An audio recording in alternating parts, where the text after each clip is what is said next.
Shalom. Salam. Kita bersyukur kepada Tuhan Allah kita yang telah memberikan kita hidup bahkan keselamatan. Kita boleh ada sampai saat ini karena kebaikan Tuhan. Kita akan mulai ibadah kita. Saya mengundang untuk jemaat Tuhan bersaat teduh sejenak. Pertolongan kepada kita ialah di dalam nama Tuhan yang menjadikan langit dan bumi, yang memelihara kesetiaan untuk selama-lamanya. Anugerah dan sejahtera ada pada kita dan pada Allah Bapa kita, Tuhan Yesus Kristus. Jemaat Tuhan, saya mengundang untuk bangkit berdiri. Kita mau menyembah Tuhan kita, Allah yang memberikan kita anugerah keselamatan, besar anugerah-Mu.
Syukur pada saat pagi hari ini Tuhan atas berkat Tuhan yang begitu melimpah dalam kehidupan kami. Syukur kami naikkan kepada Engkau Allah yang maha besar, Allah yang maha tinggi yang layak kami permuliakan. Terima kasih Tuhan bila kami berdiri saat ini, semua karena anugerah dan kebesaran daripada-Mu Tuhan yang Kau curahkan kepada kami, sehingga kami dapat boleh sehat dan boleh mengasihi Tuhan lewat penyembahan kami. Terima kasih Tuhan, bahkan kami percaya karena keselamatan yang telah Kau berikan membuat kami hidup berarti di hadapan Tuhan. Dan kami serahkan Tuhan pada pagi hari ini ibadah kami dari awal pertengahan hingga akhirnya. Meskipun di rumah kami masing-masing, Kami percaya bahwa Tuhan hadir di tengah-tengah keluarga kami, melawat, bahkan memberkati kami.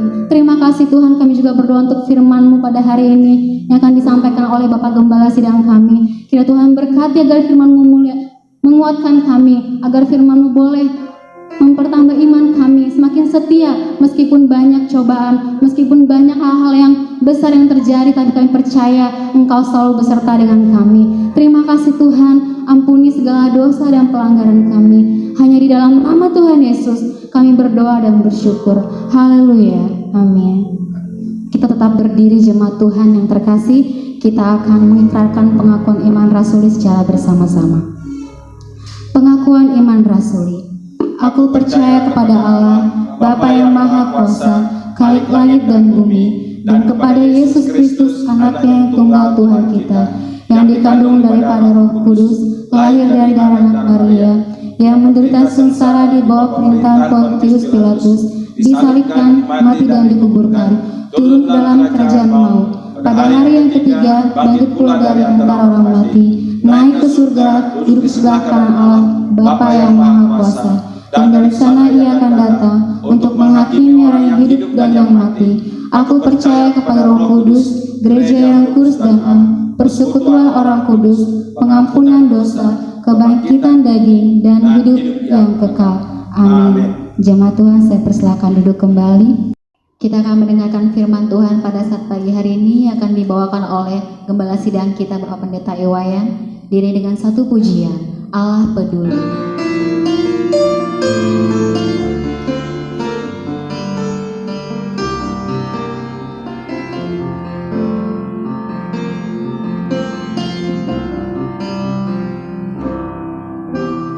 Banyak perkara yang tak dapat ku mengerti, mengapakah harus terjadi di dalam kehidupan ini. Satu perkara yang ku simpan dalam hati, tiada satu pun yang terjadi tanpa Allah peduli. Allah mengerti, Allah peduli segala persoalan yang kita hadapi. Tak akan pernah dibiarkannya ku bergumul sendiri, sebab Allah mengerti.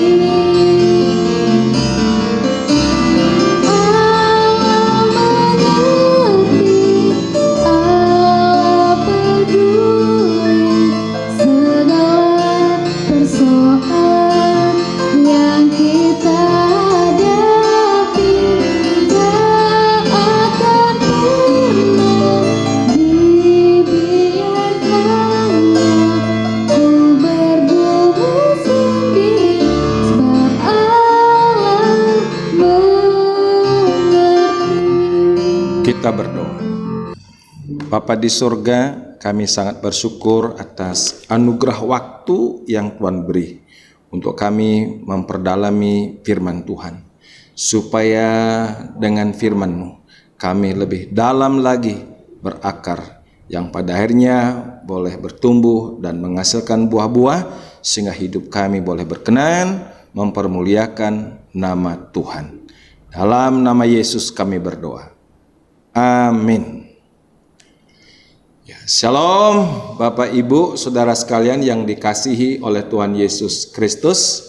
Kita masih tetap bersyukur sekalipun kita beribadah, bisa belajar firman Tuhan dari rumah kita masing-masing.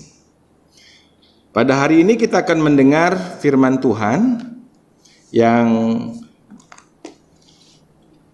Kita baca dari kitab 1 Korintus pasal yang ke-15 ayat yang ke-53 sampai dengan ayat yang ke-58.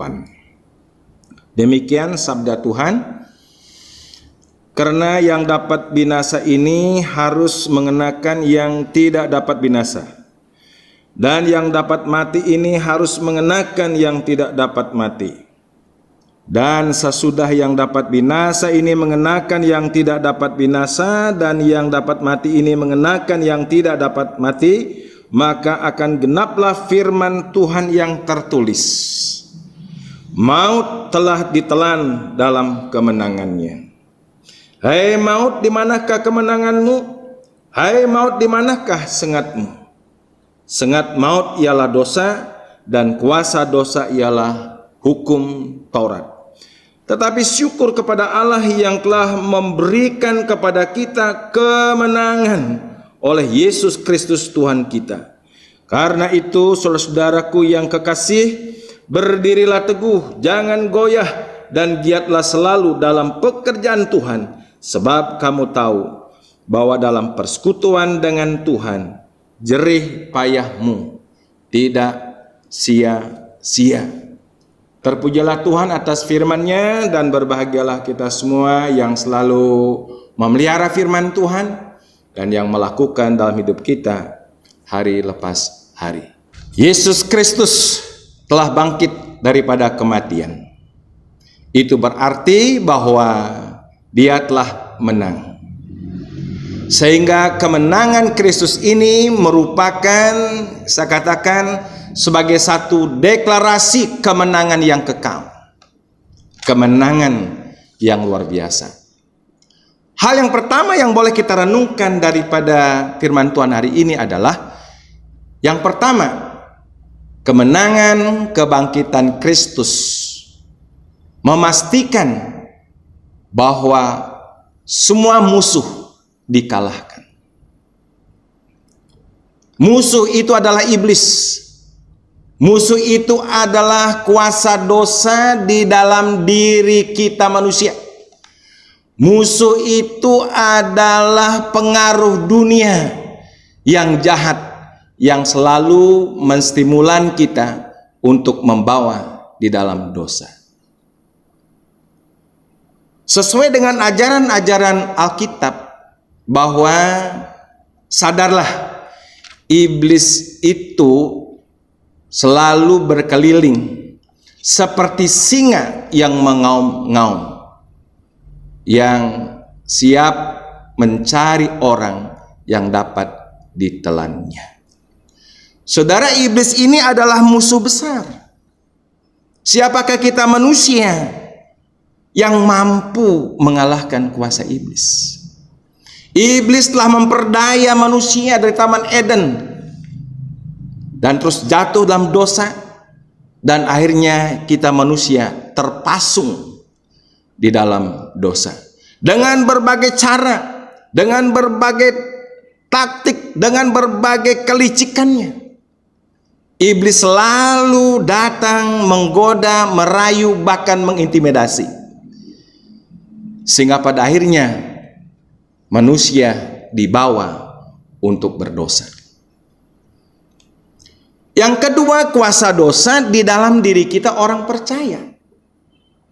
Karena semua orang setelah berbuat dosa dan kehilangan kemuliaan Allah, berarti setiap manusia berbicara dosa bukan berbicara tentang satu kuasa di luar manusia, tetapi satu kuasa di dalam manusia. Yang ini banyak dibahas dalam Alkitab. Dalam kitab Roma pasal 6, pasal 7, pasal 8, Galatia pasal 6, saudara, yang disebut dengan keinginan daging. Dan otomatis tidak terlepas juga dengan gangguan daripada kuasa si iblis. Sehingga kuasa dosa ini terus mempertegas dalam hidup manusia untuk tetap berada di dalam dosa. Musuh kita yang ketiga adalah pengaruh dunia yang jahat ini, sistem dunia yang jahat ini, yang selalu akan menyeret keinginan kita untuk berdosa. Dari telinga kita, dari mata kita, dari pikiran kita, dari nafsu-nafsu kita. Jadi pengaruh dunia yang jahat ini sebagai satu stimulan, sebagai satu rangsangan yang terus akan menggoda setiap manusia untuk berdosa. Jadi saya katakan, musuh-musuh yang besar ini, iblis membawa kita berdosa. Kuasa ataupun kuasa dosa dalam diri kita manusia membawa manusia berdosa. Pengaruh jahat dunia membawa kita berdosa. Dan lihat firman Tuhan, semuanya bermuara kepada dosa. Baik iblis, kuasa dosa dalam diri kita, pengaruh jahat daripada dunia ini. Dan apa yang dikatakan oleh Alkitab di sini? Saudara, kalau seandainya dosa menjadi akhir daripada berita Alkitab, dan akibat dosa itu adalah maut, dosa dan maut ini menjadi satu ending daripada pemberitaan firman Tuhan, sungguh kita sangat celaka, tidak ada pengharapan, karena tidak ada satu manusia pun yang bisa melawan kekuatan iblis, kekuatan kuasa dosa yang berakibat kepada maut. Tapi sangat kita bersyukur bahwa kuasa dosa dan maut bukan merupakan ending. Tetapi makanya ada deklarasi kemenangan lewat firman Tuhan hari ini melalui kebangkitan Yesus Kristus. Dikatakan dengan jelas oleh firman Tuhan, maut telah ditelan dalam kemenangannya. Inilah sorak-sorai kita, inilah pengharapan kita. Maut telah ditelan di dalam kemenangannya. Hai maut, di manakah kemenanganmu? Hai maut, di manakah sengatmu? Jadi kita sungguh bergembira, bersyukur, karena dosa bukan menjadi berita akhir manusia. Bahkan maut pun bukan merupakan cerita akhir dari manusia, tapi cerita akhir daripada manusia oleh karena Yesus telah bangkit, sehingga kita memiliki pengharapan yang pasti, pengharapan untuk hidup bersama-sama dengan Tuhan. Kenapa? Dosa dan maut sudah dikalahkannya. Jadi saudara-saudara, yang sanggup mengalahkan dosa dan maut hanya ada satu pribadi, yaitulah Yesus Kristus, yang telah menyerahkan dirinya karena kasihnya kepada kita. Dan dia rela berkorban, mati, dan sesuai dengan kitab suci, dia bangkit pada hari yang ketiga, mengalahkan kuasa maut, kuasa kubur, kuasa iblis, kuasa dosa. Terpujilah nama Tuhan.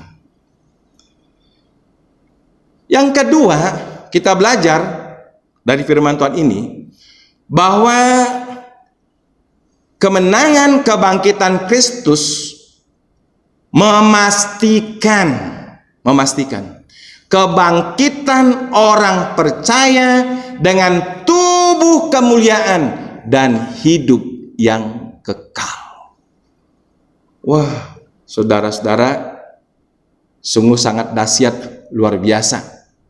Melalui kebangkitan Kristus, melalui kemenangannya, memastikan kebangkitan setiap orang yang percaya dengan tubuh kemuliaan dan hidup yang kekal.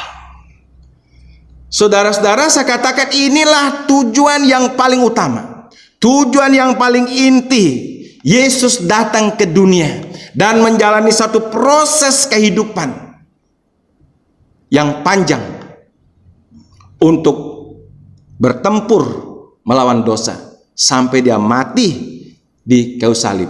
Dengan tujuan apa? Supaya saudara dan saya tidak binasa, supaya saudara dan saya tidak dikuasai oleh kuasa dosa, supaya saudara dan saya tidak menuai maut. Tetapi kita boleh menuai kemuliaan Allah. Kita boleh menuai hidup yang kekal. Saudara, kalau bicara tentang hidup yang kekal, sungguh ini adalah berkat yang terbesar untuk hidup kita. Berkat terbesar itu bukan berkat materi kekayaan yang limpah, yang serba banyak harta benda. Tidak. Berkat utama juga bukan kesehatan. Kalau orang dunia kan orientasinya berjuang. Untuk apa berjuang? Supaya banyak duit. Untuk apa banyak duit? Supaya bisa beli ini dan itu. Semua barang bisa dibeli, segala fasilitas. Untuk apa manusia berjuang dapat duit adalah untuk mengumpulkan harta di dunia. Karena itu yang dianggap penting. Di situ letak harga dirinya. Sesudah harta benda melimpah yang banyak didoakan, memohon supaya Tuhan memberikan kesehatan, umur panjang. Supaya dengan sehat dan umur panjang bisa menikmati harta benda, bisa senang-senang, bisa bahagia duniawi. Saudara, bagi kita orang percaya yang mengenal kebenaran firman Tuhan bahwa berkat yang paling utama bukan harta, bukan kekayaan, bukan juga kesehatan, tapi berkat keselamatan hidup yang kekal di dalam Kristus Yesus. Hidup yang kekal di dalam Kristus Yesus. Pada waktu kita mau menyimak secara sadar, saudara, harta benda kekayaan, jangankan dibandingkan dengan keselamatan hidup yang kekal, dengan kesehatan pun nggak ada artinya itu berkat kekayaan. Ya seperti sekarang ini, dengan serangan wabah corona ini, di mana itu orang kaya? Bisa nggak dia menyelamatkan diri dengan kekayaannya? Ya. Saya bilang bahwa walaupun hartanya banyak, kalau kita sakit, kita akan rela berkorban. Bahkan sampai habis-habisan harta benda kita. Demi apa? Demi kesehatan. Jadi dengan kesehatan pun, harta benda yang melimpah tidak ada artinya apa-apa. Apalagi dibandingkan dengan keselamatan. Tetapi kalau saudara juga berdoa minta kesehatan, umur yang panjang, kalau cuma di situ batas kita, kita pun akan sia-sia, kita pun akan binasa. Saudara, makanya kita boleh sehat. Wah, mungkin kita sehat pun sudah karena banyak harta, kita sudah menyiapkan seluruh dokter spesialis, ya, dokter spesialis THT, spesialis jantung, paru-paru, ginjal, ya, semuanya kita sudah siapkan itu dokter. Ya, nggak sakit pun kita akhirnya berpikir untuk bagaimana preventif menanggulangi sakit. Supaya maksudnya apa? Kita sehat. Kita boleh sehat terus, saudara. Tapi kalau mati kita binasa, apa nilainya kesehatan itu? Makanya saya bilang, jangan dibalik. Yang pertama, sudah kita mengerti kebenaran. Berkat yang utama bukan kesehatan. Berkat utama bukan harta benda, tapi berkat yang utama melalui Yesus Kristus yang mati dan bangkit itu, kita memiliki hidup yang kekal. Saudara, firman Tuhan menyatakan dalam 1 Yohanes pasal 5 ayat 13, semuanya itu kutuliskan kepadamu supaya kamu yang percaya dalam nama Anak Allah, yaitu Yesus Kristus yang mati dan bangkit, tahu bahwa kamu memiliki hidup yang kekal. Tahu, bukan sekedar tahu. Tahu, bukan asal tahu, tapi tahu dengan pasti. Tahu dengan keyakinan, tahu dengan iman yang sungguh-sungguh bahwa kita yang percaya kepada Yesus Kristus yang bangkit itu memiliki apa, saudara? Hidup yang kekal. Makanya saya bilang, kemenangan kebangkitan Kristus yang kedua memastikan kebangkitan kita Orang yang percaya diberi tubuh kemuliaan, tubuh yang kekal, dan hidup yang kekal bersama-sama dengan Tuhan di surga. Poin yang ketiga yang perlu kita renungkan dari hal ini adalah bahwa kemenangan kebangkitan Yesus Kristus memastikan pengiringan kita, pelayanan kita, jerih lelah kita tidak akan sia-sia. Sesuai yang dinyatakan oleh firman Tuhan pada ayat yang ke-58, karena itu saudara-saudaraku yang kekasih, berdirilah teguh, janganlah goyah, dan giatlah selalu dalam pekerjaan Tuhan, sebab kamu tahu bahwa dalam persekutuan dengan Tuhan jerih payahmu tidak sia-sia. Kita memang masih hidup di dunia penuh onak dan duri, penuh dengan perjuangan. Kita masih berjuang dan kerja keras untuk kehidupan rumah tangga kita, untuk kehidupan bagaimana kita bergereja melayani Tuhan. Kita masih berjuang untuk mencari di tengah-tengah dunia yang penuh dengan ujian dan cobaan ini. Kita masih bergelut, kita masih betul-betul memperjuangkannya untuk hidup di atas muka bumi ini.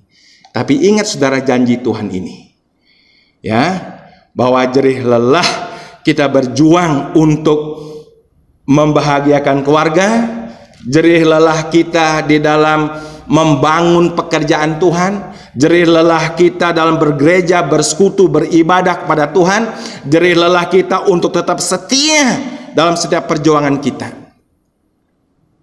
Tidak akan sia-sia, tapi ini perhatikan dengan baik, dalam persekutuan dengan Kristus, dalam persekutuan dengan penderitaannya, dalam persekutuan dengan kesengsaraannya, dengan persekutuan di dalam kematiannya, dan juga terus bersekutu dengan penuh pengharapan lewat kebangkitannya.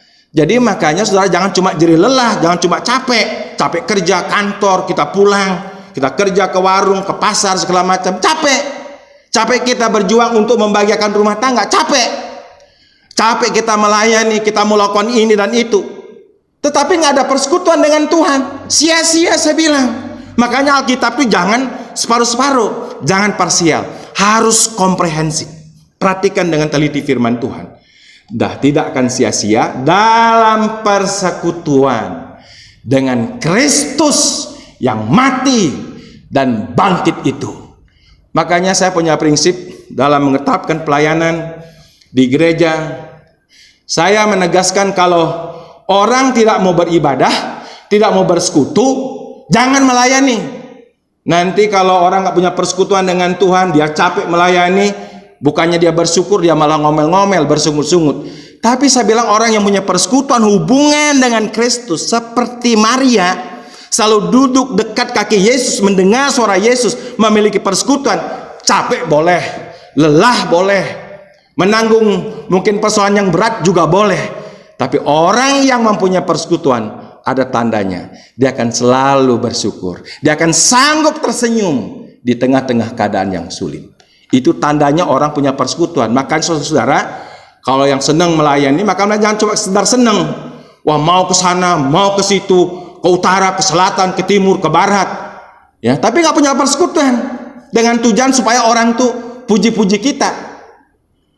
Nanti kalau capek, lelah, orang-orang seperti begini pasti tersinggung, pasti akan kecewa, pasti akan bersungut-sungut, pasti ada banyak omelan. Tapi kalaupun kita boleh capek, berjerih lelah dalam pekerjaan Tuhan, punya hubungan, punya relasi, punya persekutuan, hasilnya adalah pengucapan syukur, pujian kepada Tuhan. Dan inilah yang berkenan di hadapan Tuhan. Jadi saudara, hal ini pasti bukan nanti sesudah di sorga. Tidak. Untuk hal ini Tuhan beri sejak kita percaya, dimeteraikan oleh Roh Kudus. Efesus pasal 1:13. Jadi untuk hal yang pasti ini bukan nanti sesudah di sorga, tidak. Tapi sekarang sejak kita berjalan di bumi bersama dengan Yesus, di dalam kasih karunia Yesus, segala sesuatu yang dijanjikan kita sudah terima. Makanya apapun terjadi ke depan langkah kita, apapun yang menimpa kita ke depan, untuk keselamatan dalam Yesus, bukan moga-moga, bukan pula mudah-mudahan. Dan saya katakan, tidak pernah kita spekulasi dalam iman kita sama Yesus. Yesus memberikan kepastian. Kalau hari ini kita dipanggil oleh Tuhan, hari ini kita juga bersama-sama dengan Yesus dalam kekekalannya. Why? Kenapa? Karena Yesus sudah masuk menerobos yang namanya penderitaan, sengsaraan, menerobos yang namanya kematian, menerobos yang namanya maut. Dia bangkit. Dalam kebangkitannya, dia telan itu kuasa kubur, dia telan itu kuasa dosa, dia telan itu kuasa maut. Sungguh sangat dahsyat, luar biasa. Biarlah kiranya berita firman Tuhan akan menjadi satu pengharapan, penghiburan, kekuatan buat kita dalam kita boleh percaya dan mengiring Tuhan, melayani Tuhan sampai Tuhan memanggil kita. Tuhan memberkati kita. Mari kita berdoa. Bapa di surga, terima kasih untuk firman-Mu yang boleh kami baca dan juga boleh kami renungkan.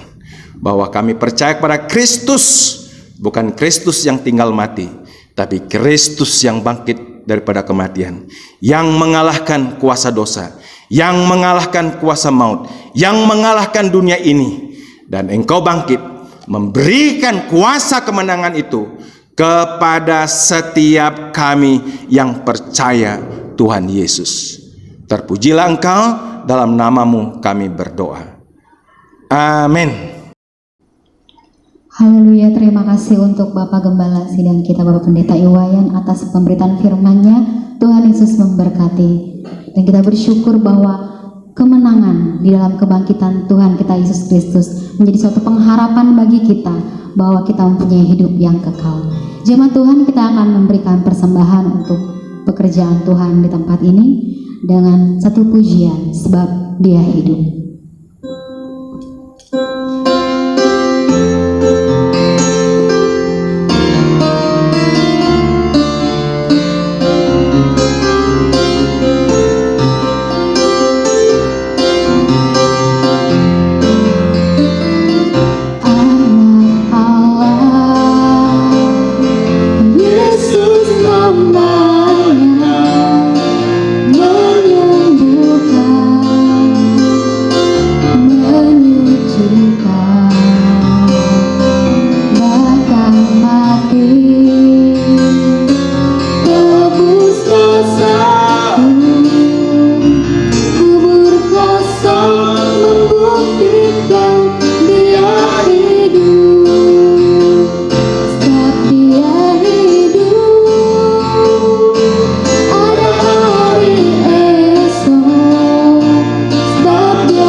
Jemaat Tuhan, kita dari penghujung ibadah kita akan menerima doa berkat yang akan dibawakan oleh Bapak Gembala Sidang Dorsologi.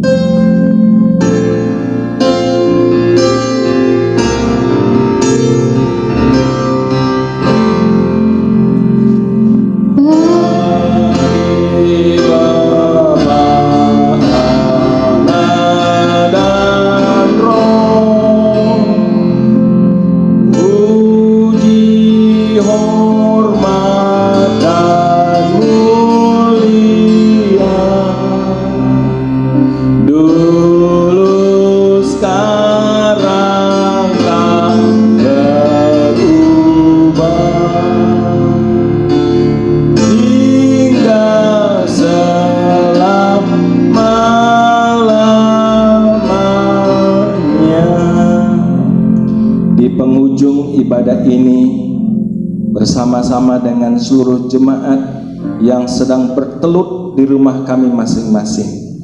Kami menyatukan iman, menyatukan hati kami untuk kami berdoa kepada Tuhan. Kami berdoa untuk bangsa dan negara kami Indonesia yang sedang mengalami masalah-masalah yang sangat berat dan krusial, baik tentang masalah wabah corona yang berimbas ke masalah ekonomi dan juga mungkin akan berimbas kepada hal-hal yang lain. Karena itu ya Tuhan, kami berdoa menyerahkan para pemimpin kami, para petinggi negara. Kami menyerahkan Presiden kami Pak Jokowi, seluruh jajarannya.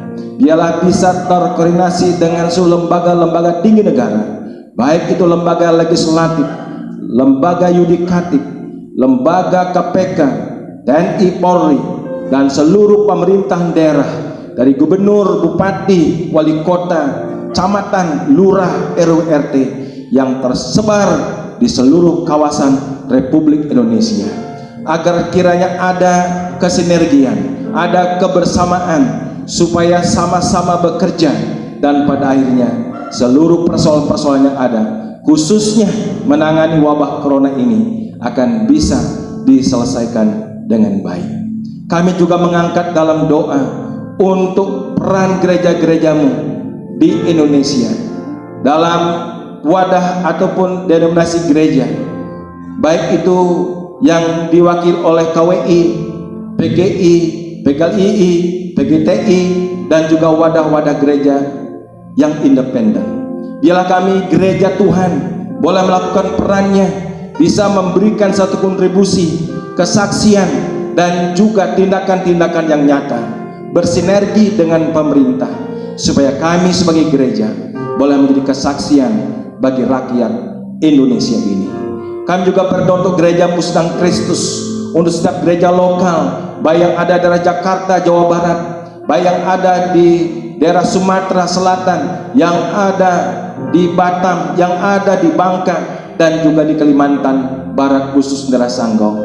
Kami mohon penyertaan Tuhan untuk seluruh hamba Tuhan, keluarga hamba Tuhan, setiap komisi, dan juga setiap diaken majelis gereja, bahkan jemaat-jemaat. Mohon kiranya kami sedang Kristus boleh tetap menjalankan misi Tuhan di tengah-tengah dunia.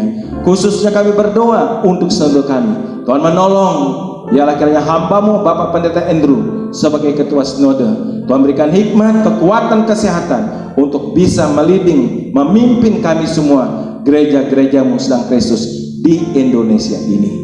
Kami juga berdoa ya Tuhan, seluruh jemaat yang masih beribadah di rumah kami masing-masing, biarlah kami lakukan itu dengan penuh pengucapan syukur. Engkau tetap memelihara semangat ibadah kami kepada Tuhan. Biarlah kiranya kami tidak pernah menyia-nyiakan waktu yang Tuhan beri. Biarlah seluruh jemaat yang ada di rumah masing-masing Tuhan peliharakan, berikan kekuatan, kesehatan, jauhkan dari segala mara bahaya dan juga wabah corona ini. Kami minta dalam nama Yesus Kristus.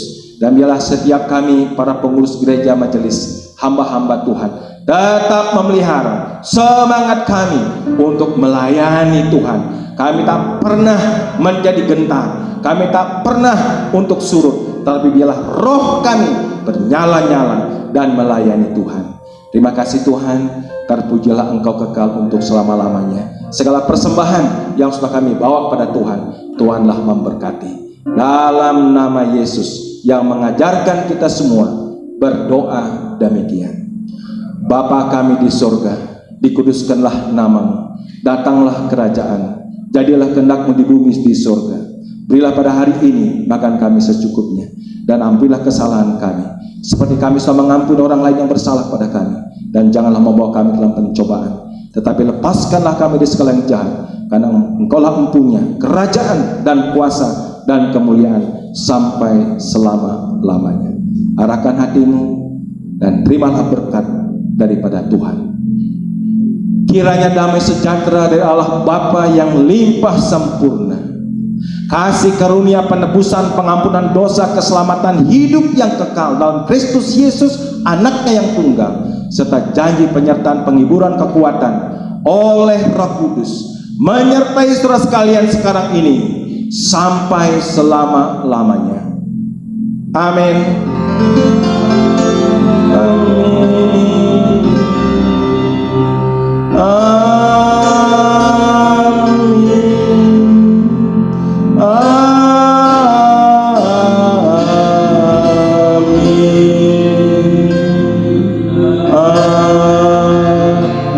Amin. Silakan duduk, saat teduh kebaktian selesai. Selamat hari Minggu. Tuhan Yesus memberkati kita. Haleluya.